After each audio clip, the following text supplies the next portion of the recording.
Olá, sejam bem-vindos. Eu sou Andrei Casemiro, engenheiro de sistemas da Cisco, e hoje nós vamos fazer o unboxing e também uma configuração básica do SG328.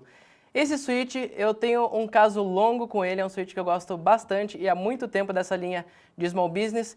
Ele é um switch que, embora seja um switch Layer 2, ele possui muitas funcionalidades e é um switch 100% gerenciável. E essa gerência eu consigo fazer tanto via web, quanto via CLI e também via protocolos de gerenciamento como SNMP e RMON. Então vamos dar uma olhada agora o que tem dentro dessa caixa. Começando aqui, embora seja uma caixa grande, é porque o equipamento é um equipamento para um rack de 19 polegadas. O que a gente encontra na caixa? Eu encontro o CD com a documentação do meu SG328. Nesse CD eu tenho a documentação, tenho informações de garantia e etc. E aqui eu tenho tanto o guia de instalação rápida, quanto também as informações do suporte técnico da Cisco, inclusive o número de telefone aqui do Brasil. Continuando aqui dentro da caixa, eu tenho o meu cabo de energia, para ligar esse meu switch na alimentação elétrica. E agora, se a gente pegar o switch em si, vou mostrar uma coisa aqui bem legal e novidade para vocês.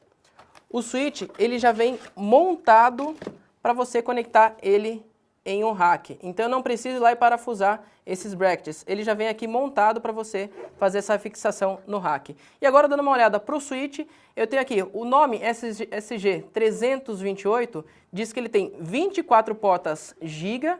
Então todas essas portas aqui Giga, Line Rate, e aí eu tenho mais 4 portas Gigas aqui de uplink e mais 2 portas SFP de uplink. Lembrando que essas duas últimas portas, então eu tenho aqui umas portas combo, essas duas ou eu utilizo as duas últimas Giga ou eu utilizo as duas últimas SFP. Aí a soma 24 mais 4 gigas disponíveis, é isso que soma o nome do SG328. Então agora vamos dar uma olhada como é a configuração básica para este equipamento. Antes de fazer a configuração, eu queria mostrar para vocês as conexões que eu fiz. Então eu liguei aqui o cabo de rede, esse cabo de rede ligado diretamente ao meu computador, não preciso fazer nenhuma conexão com o cabo console, com o cabo serial, então só com o cabo de rede mais o computador eu faço essa configuração via browser. E eu tenho aqui também a entrada de energia elétrica e o cabo conectado também à minha rede elétrica. Então só com essas duas conexões eu já consigo fazer a configuração do SG328.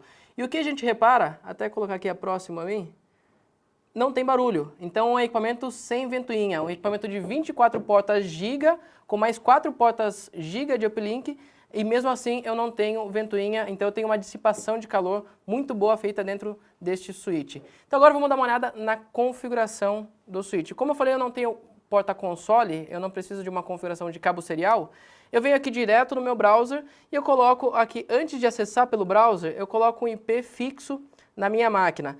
Esse IP fixo, ele deve estar no range, na faixa 192.168.1. alguma coisa. Esse alguma coisa vocês usam qualquer endereço, menos o endereço 254, que é o endereço do próprio switch.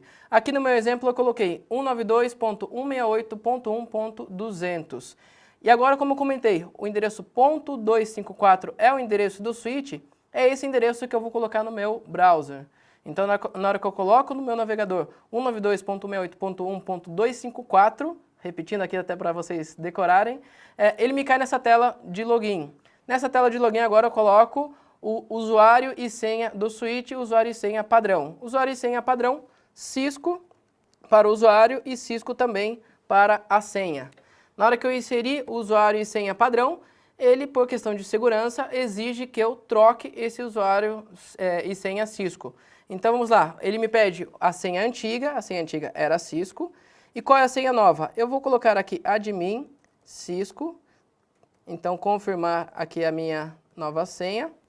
E agora ele tem a opção de eu desabilitar a complexidade de senha.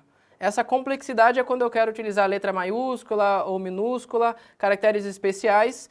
Para a nossa questão de demonstração eu coloquei uma senha básica, mas nós aconselhamos vocês a utilizarem essa senha complexa.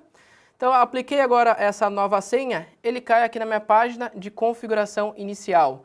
Comentei que esse switch eu tenho uma afinidade com ele há um bom tempo, inclusive para os que já conheciam o switch da linha Small Business SRW, esse daqui é a evolução do SRW, e ele tem muitas configurações. Ele é um switch de Small Business, mas com muitas configurações. Para nossa questão aqui, eu quero fazer uma demonstração rápida de uma configuração. Eu vou mostrar uma das principais configurações que nós fazemos em switches gerenciáveis, que é a adição de VLANs, é a criação de VLANs e depois como que eu coloco uma porta em determinada VLAN. Então vamos lá, como eu faço essa configuração? A gente vê aqui que é bem intuitivo, VLAN Management.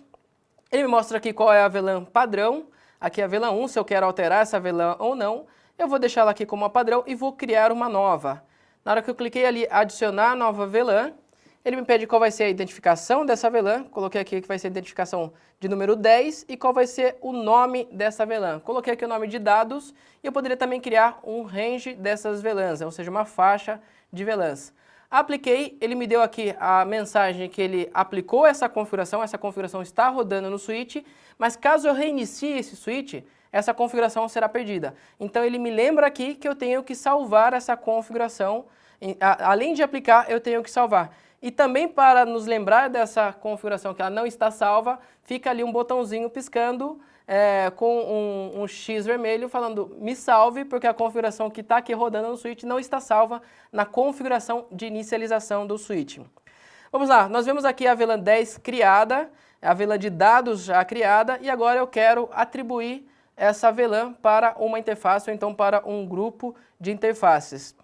Mas antes de fazer essa atribuição, eu queria mostrar aqui também para vocês que eu posso ir lá e alterar as configurações conforme a sua necessidade. Se eu quero uma porta específica, se eu quero ela como trunking ou se eu quero ela como acesso.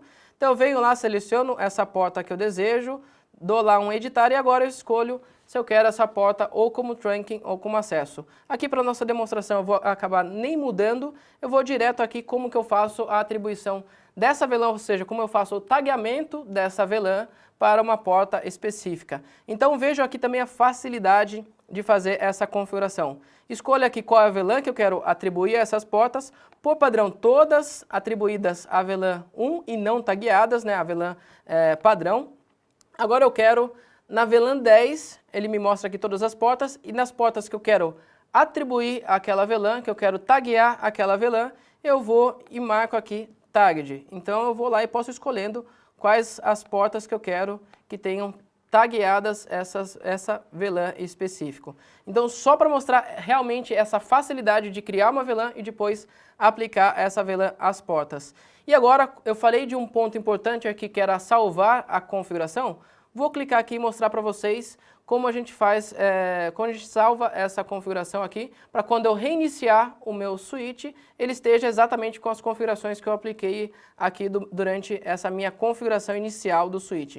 Então aqui ele me fala qual seria a configuração de origem. A configuração de origem é o que está rodando no switch nesse momento. Eu fiz essa configuração, está tudo de acordo com a minha política. E para onde eu quero copiar essa configuração? Então aqui neste exemplo eu quero configurar para a configuração de inicialização, que é a Startup Config. Então eu copio a Running Config para a Startup Config, vou lá, dou um Apply, ele me dá aqui só uma mensagem informacional. Depois que eu dei esse Apply, agora sim, caso eu reinicie esse switch, todas as configurações voltarão como eu deixei aqui enquanto ele estava rodando. E a gente repara que agora sumiu ali aquele botãozinho com o X vermelhinho piscando, avisando que tem uma configuração não salva. Então agora todas as minhas configurações aqui estão salvas. Era isso, pessoal, que eu queria mostrar para vocês. Espero que tenha sido útil, espero que tenha sido fácil também de vocês compreenderem a configuração desse switch. E espero vocês nos próximos vídeos. Muito obrigado.